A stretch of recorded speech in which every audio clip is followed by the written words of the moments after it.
we are going to make a fireplace. Isn't it strange that this house didn't have a fireplace? Like I remember when we toured it thinking, where's the fireplace? And because they had changed the whole floor plan to do a basement instead of an upstairs, which now you can see we opened the wall to upstairs. That's where the fireplace in the original floor plan was supposed to be. But obviously we can't put a faux fireplace there. So we're going to do it on this wall. You can see I've kind of got it taped out. My friends at Archways and Ceilings have once again made my vision come to life. And they have sent me basically a puzzle that I put together. I designed it, the type of fireplace I wanted. They make it like a puzzle and they shipped it to me. And here are all the boxes. As you can see, my whole dining room is filled with the boxes, but literally in here is the frame for the fireplace that I just will pop together. And I think it's gonna, gosh, just complete this space so much. We're still recovering from the upstairs renovation, so this is a great time to do it. That way I can have everything done at once, finally get my house put back together and organized. Okay, my dad is working on getting the trim off for me. I'm gonna start opening our boxes so I can laying out all the pieces together. Oh, these are heavy. Like upside down. The FedEx man was not real happy with me. Again, it's like a puzzle. It's so cool. Okay, let's see. Join 2. Okay, so they've got them all labeled.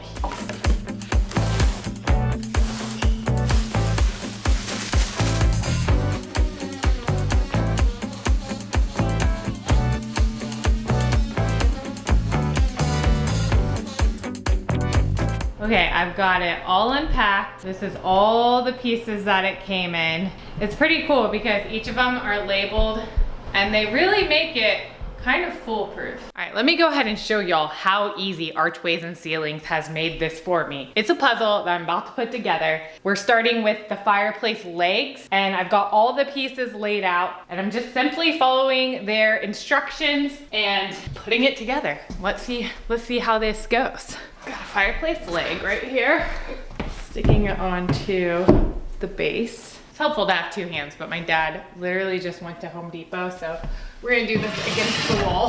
Got my other fireplace leg here.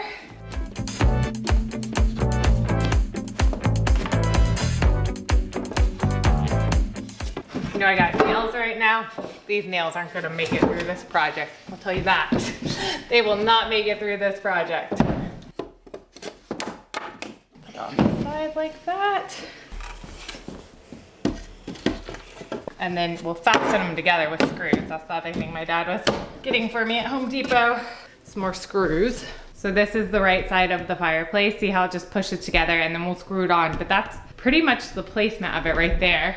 So you can see that's how deep it's going to be.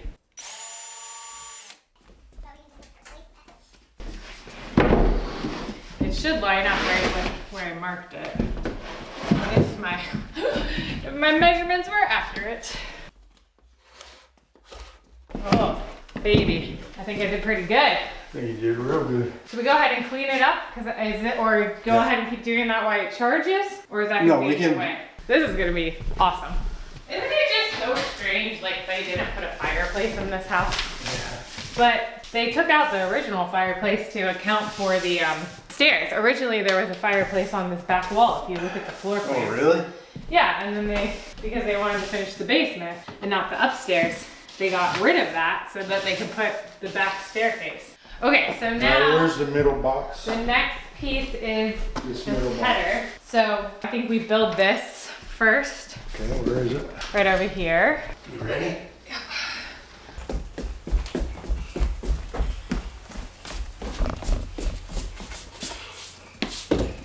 Sure.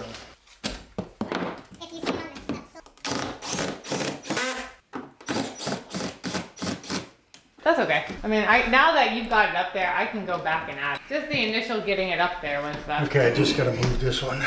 Yeah, I gotta go get some more. The frame is in. It's really taking shape. I'm so excited for this. I'm so thankful my dad was able to help me today because I was thinking I was gonna try this by myself during the week, but really you do need 2 people to put the frame together and just to help hold things. But look, it's so good. Well, first I gotta get an electrician to come and run a line because we do wanna mount a TV up here. But then after that, I'm gonna wrap it in drywall. And then after that, I'm gonna apply plaster to match the range hood that I did in my kitchen. So we have the fireplace frame built. But now we have to figure out how are we gonna finish it off. And I wanna plaster it, which means we've got to put drywall on it first and then apply the plaster. So today we are cutting drywall and we are going to wrap this frame in the drywall. So come along with me as I take on this project. Today we're gonna be wrapping the drywall frame in our sheetrock, which is going to serve as the base for the plaster that we're gonna put on it to make the plastered fireplace of my dreams. So today we're cutting this down. Come along as we do it. I'm not a drywall expert, but we're gonna give it our best shot.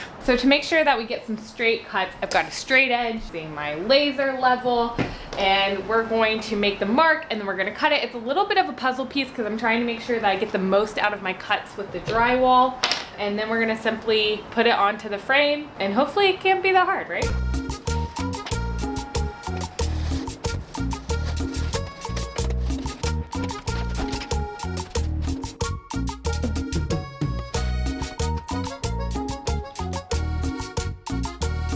Okay, look at that. It snapped right off, which is great. I layered 2 pieces of sheetrock, which I will not do again.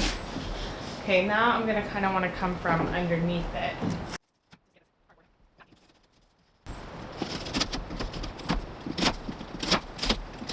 Again, not a drywall expert.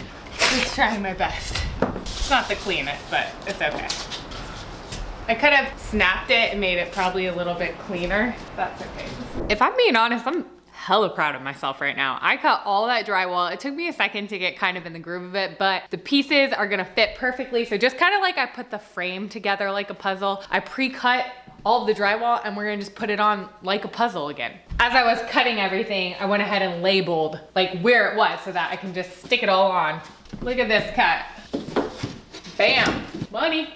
Did it. I'm excited. It's little things. It's little things that's like the win of my day today. I cut that angled piece really good. I got a big old bucket of drywall screws. So I'm gonna attach the drywall using these screws and do this before I gotta pick up preschool in about an hour. So I've got an hour and can probably get these all done in like 15 minutes or so. But I'm still trying to figure out what I'm gonna do with the mantle piece. I'm trying to figure out if I should do it all plaster or maybe I'll wrap that in wood. What do you think? Tell me in the comments below. I'm glad that I went ahead and pre-measured and pre-cut everything because again, just being able to put it together like a puzzle makes it so much easier. It's a little trickier when you get these pieces that really would be helpful to have an extra hand, but we're gonna just, because I don't miss the screw. And you'll see the fireplace insert just pushes right in over it.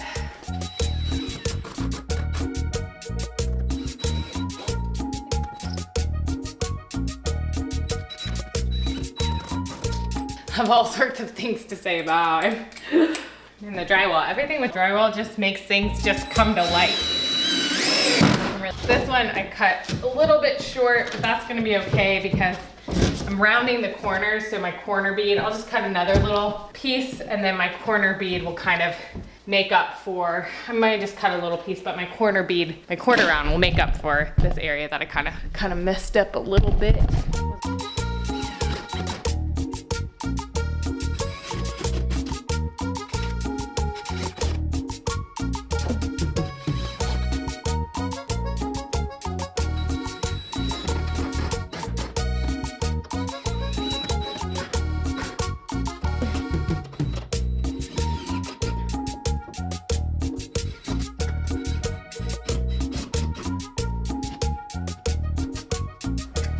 Helpful just to keep your, ooh, not like that. I swear, these nails are not gonna last.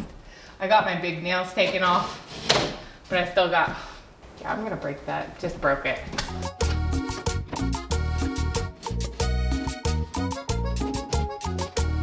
Trying to make this edge a little flatter, even though my corner beads will help hide like any imperfections, but I just wanna give it a nice flush surface. So that's why I'm doing that. But it is preschool pickup time, so I've got to go.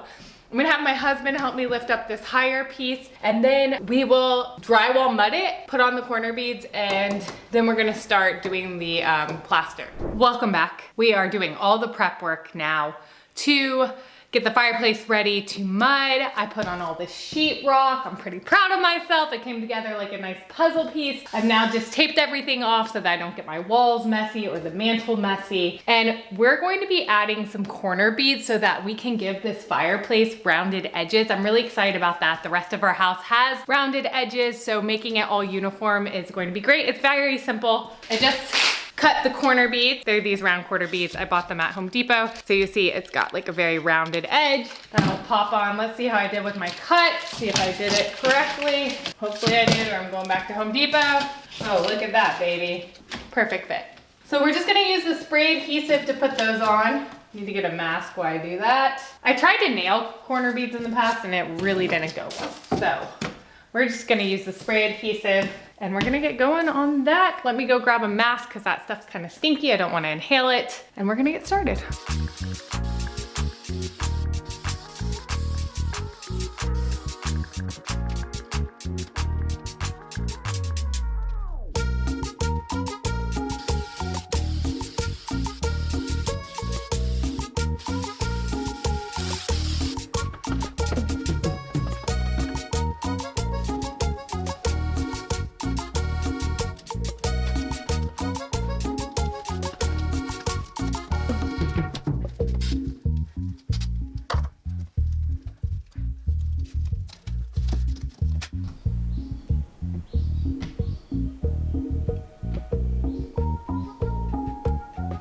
Again, I'm so glad that I did the time to prep because once I started spraying that adhesive, it of course was going on to some parts of the wall, the mantle. So again, that's why you really want to put that blue tape. Next in the process, we are going to tape the seams of the drywall so that we can put the drywall mud over it. So I'm gonna get started on that. And then hopefully we have time to get the mud on here. There's really not that many places that I have to put it. We'll let those corner rounds, that one corner is giving me a little trouble. I'm gonna have to try to get that a little more flat. I gotta fix that one little side. This is what I got, dust control joint compound. I'm gonna water it down a little bit before I apply it to the drywall. We're gonna apply it in the drywall beds. That's where the two edges meet. So we get a nice smooth finish so we can make a flat surface for the plaster. Somehow, primer for the plaster in transit, the bottom of the bucket split in half. So I just opened the box and we've got quite a mess on our hands. Oh goodness. The whole bottom is just cracked. Ugh. Even though they wrapped it, it's still, just kind of went everywhere. Yikes. I'm trying to salvage as much as we can. Goodness, this is a huge mess. Okay, I'm gonna try to open it upside down. Like the whole bottom is just busted. Oh, the whole side. Look at that. Wow. How much did we lose? Oh man. I hope there's enough to do it now. So this is the primer from Firmalux that they recommend using. Oh, I don't know how to do this without just making an incredible mess. Okay. There's my paint caddy here. Yeah, the bucket's shot, so it's really a shame because so much of it opened into the bottom of the box. I'm gonna like get some spoons and scoop it out or just scoop it with my hands. I mean, I'm glad I didn't seep through the box. I've had this thing sitting in my living room. I feel like half of this container has gone out into the bottom of this. So much. Look at these clumps that I'm getting. There's more. We might just be putting the roller into the bottom of this. Is a real big mess, guys. Okay, you know what? I'm gonna take out the actual plaster here. Yeah, that's a whole lot. So we're just gonna use our roller and put it right in there, I think is what's gonna happen. Okay, it's now time to apply the plaster. I've plastered one thing before and that was my range hood. In that process, I learned that plastering is really just making it look like it's in a natural pattern, nothing too like straight lines, cross, so very much just flowy, natural movement to give kind of that stone appearance. So I've got my plaster here, the same plaster I used on my range hood, and I'm just gonna cut in from kind of the corner.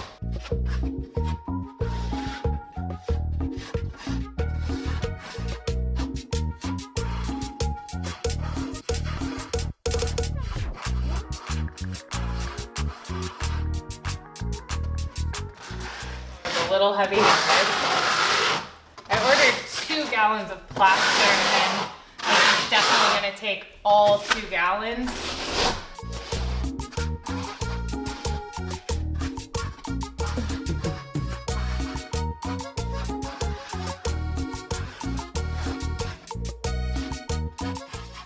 Again, the nice thing about the plaster is it's very, helps with not having, you know, forgiving that drywall not having to be absolutely perfect.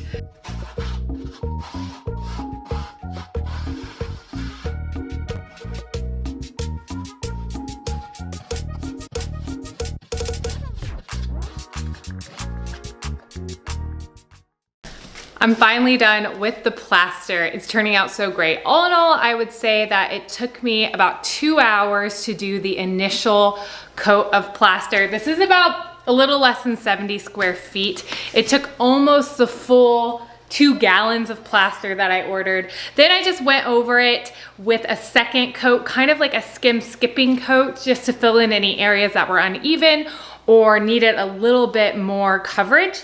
Now what I'm going to do is, because this plaster has such a rocky texture to it, I'm just taking a very fine drywall sanding pad and I'm gonna go over all the edges just to kind of get any spaces and give it more of a smooth texture.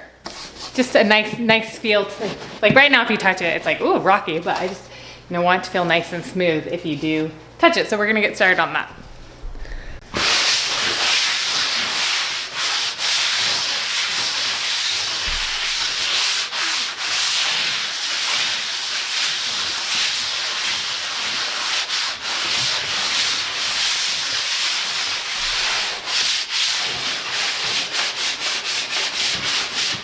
The plaster is all finished, so now it's time to wrap the mantle. You can see the wood that came with the kit is just a lot of pressed wood, so it's not a nice appearance. So what I did is I bought this oak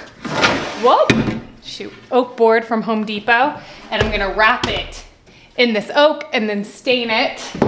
So I went ahead and cut this top piece.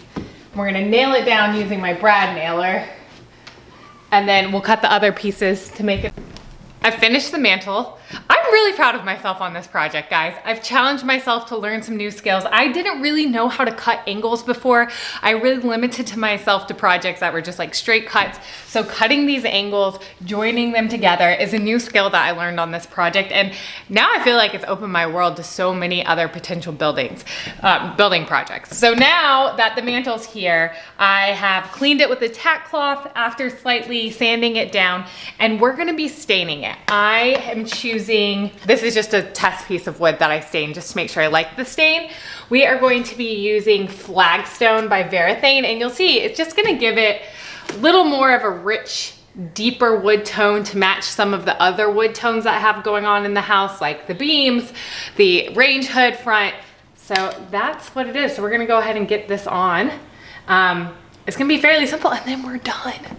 I'm so excited. Like, literally this just added so much to the living room. I mean, it's like it should have always been here. Something that I've learned over the years is that a little stain goes a long way.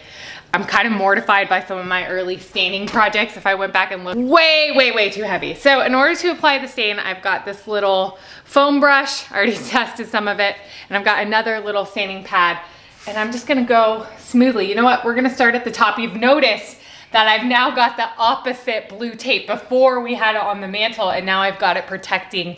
So again, lightly brushing it on. I might wet this sponge actually, just lightly.